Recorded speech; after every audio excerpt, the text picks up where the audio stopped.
E com muito prazer a gente conversa agora ao vivo com o médico, cirurgião cardiovascular, doutor José Leitão. Doutor, bom dia, bem-vindo. Obrigado por estar aqui com a gente. Que o sono é reparador, a gente sabe que é restaurador também, né?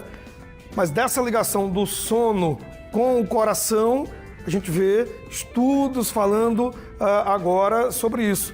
Qual a relação entre dormir bem e ter uma saúde do coração boa? Doutor, bem-vindo, bom dia. Eu que agradeço, traz um assunto tão importante. A gente precisa lembrar, como você falou muito bem, o sono ele é justamente reparador. Então é de suma importância também para o equilíbrio hormonal, em especial do cortisol. A partir do momento que a gente não tem um sono com qualidade, esse cortisol estará aumentado, retendo mais líquido, retendo mais sódio, ou seja, você aumenta o seu risco cardiovascular pelo aumento da pressão.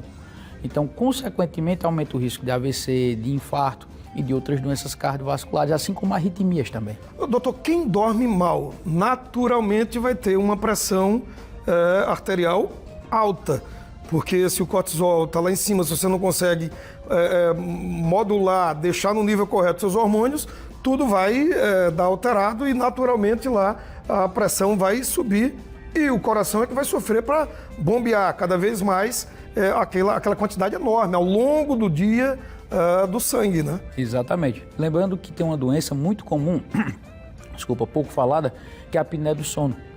Principalmente pacientes obesos, aqueles que já são hipertensos, que têm uma qualidade de sono ruim.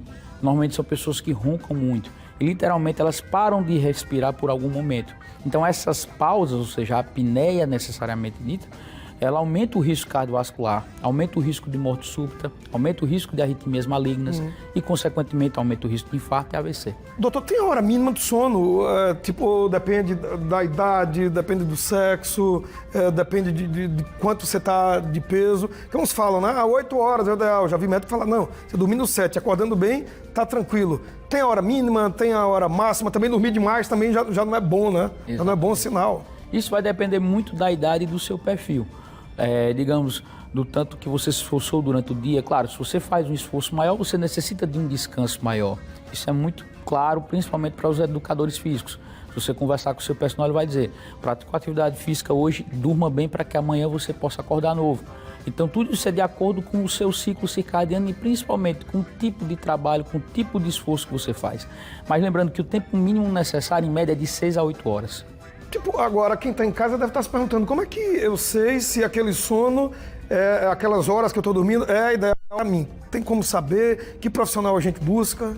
Se você, por exemplo, ronca muito, acorda várias vezes durante a madrugada, o ideal é procurar um profissional, um médico, um fisioterapeuta. Para quê? Para realizar uma investigação. Normalmente a gente indica o quê? Uma polissonografia, onde esse paciente ele vai para uma clínica, passa a noite toda monitorizado, ele vai dormir e a gente vai detectar se esse paciente faz a apneia do sono, se ele faz alguma arritmia e principalmente saber qual é a qualidade do sono dessa pessoa. Tem uma pergunta que chegou da nossa audiência, seu Antônio está no bairro do Farol. Seu Antônio, muito obrigado. Ele pergunta o seguinte, quem ronca tem alguma relação com o problema do coração ou não? Da nossa audiência, essa pergunta. Tem sim, como eu falei, normalmente essas pessoas que roncam muito, elas têm alguma obstrução e normalmente elas têm a apneia do sono. Por isso a importância de realizar essa investigação e tratar. Só para você ter ideia, essa apneia muitas vezes é tão importante, essa pausa respiratória, que necessita de uma máscara com ventilação com pressão positiva. Onde caso ele faça essa apneia, esse dispositivo detecta e, digamos assim, ele faz a respiração pelo paciente, pela pessoa. Se você está sem essa máscara, ronca demais e passa um período maior sem respirar, você pode ter um infarto? Não necessariamente um infarto, mas normalmente esse paciente pode ter morte súbita por apneia mesmo e principalmente arritmias. Normalmente ele acaba tendo um risco maior de desenvolver fibrilação atrial ou até mesmo taquicardia ventricular. Então o ideal é dormir bem, buscar uma ajuda profissional para não ter problemas, né? E também há uma relação muito complicada entre não dormir bem e a história da obesidade, que já vai também chegar lá no músculo cardíaco, que é o coração, né? Exatamente. A gente precisa lembrar que um dos principais fatores hoje um fator de risco que, no caso, é variável, você consegue tratar, é justamente a obesidade. Lembrando que os critérios para a obesidade mudaram. E a obesidade, de fato, é uma doença que precisa de tratamento. Obesidade mata, né? Obesidade mata. Isso os trabalhos mostram.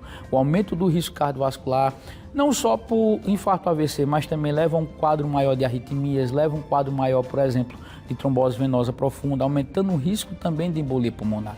Ou seja, a obesidade, ela precisa de tratamento. Tem um estudo que fala que quem tem mais problema com sono e ligação com problema lá cardíaco, homem ou mulheres, ou faixas etárias específicas? Normalmente são os homens. É tanto que até os 40, 50 anos, o risco cardiovascular é maior justamente nos homens. As mulheres, elas aumentam o risco cardiovascular justamente na fase da menopausa, porque elas deixam de produzir hormônios cardioprotetores, como o estrógeno e a progesterona. Exatamente. Valeu, doutor. Muito obrigado e até a próxima. Volte mais vezes, porque é um assunto que rende muita história para a gente conversar aqui com o senhor. Um abraço e até a próxima vez, tá? Eu que agradeço. Valeu, doutor José Leitão. Ele é médico cirurgião cardiovascular.